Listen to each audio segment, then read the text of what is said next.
গোপালগঞ্জ থেকে এখনো ফ্যাসিবাদের প্রেতাত্মারা পালায় নাই। একটি জঙ্গিবাদী দলের নেতাকর্মীরা এনসিপি নেতৃত্বের উপর বর্বরোচিত হামলা চালিয়েছে। সার্জিস হাসনাতের উপর আক্রমণ জুলাইকে প্রশ্নবিদ্ধ করে বাংলাদেশের একটি রাজনৈতিক দল নিয়মতান্ত্রিকভাবে সারা বাংলাদেশে কর্মসূচি পালন করছিল। সেই ধারাবাহিকতায় আজকে তারা গোপালগঞ্জে গিয়েছে। কিন্তু দুঃখ এবং ভারাক্রান্ত হৃদয়ে সারা দেশবাসী প্রত্যক্ষভাবে লক্ষ্য করল গোপালগঞ্জ থেকে এখনো ফ্যাসিবাদের প্রেতাত্মারা পালায় নাই।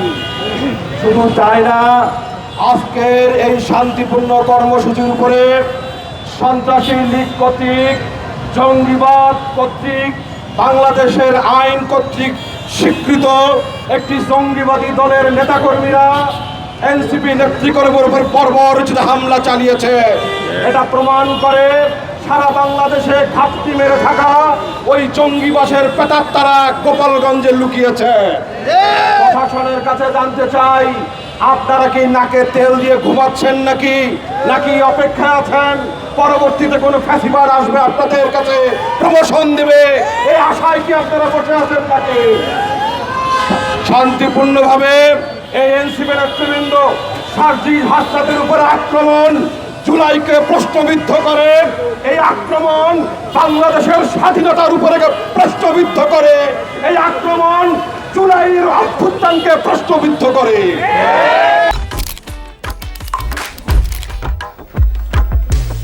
AutoPay on, hassle's gone. Sign up for PatoPay. PatoPay, your universe, your way. আমরা যারা বাংলাদেশ থেকে ফ্যাসিবাদকে বিতাড়িত করেছি, ফ্যাসিবাদকে বাংলাদেশ থেকে পালাতে বাধ্য করেছি, আমরা স্পষ্ট ভাষায় বলতে চাই, গোপালগঞ্জের সন্ত্রাসীদের অবিলম্বে যদি গ্রেফতার করে কারাগারে নিক্ষেপ করে না হয়, ইসলামী যুব আন্দোলন বাংলাদেশ মাস পর গোপালগঞ্জ ঘোষণা করতে বাধ্য হবে।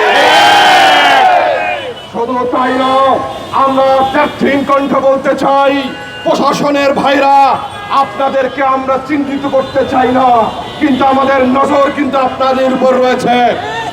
বাংলাদেশের স্বীকৃতপ্রাপ্ত জঙ্গিবাদী আওয়ামী লীগ আমাদের নিরীহ নেতা কর্মীর উপর হামলা চালায়, আর ওদিকে আপনারা আমাদের যুব সংগ্রামের যুব সমাজের প্রাণের স্পন্দন ইসলামী আন্দোলন বাংলাদেশের কেন্দ্রীয় সদস্য মুফতি রেজাউল করিম আবদারকে জঙ্গিবাদের নাটক সাজিয়ে আপনারা মামলা দিয়েছেন।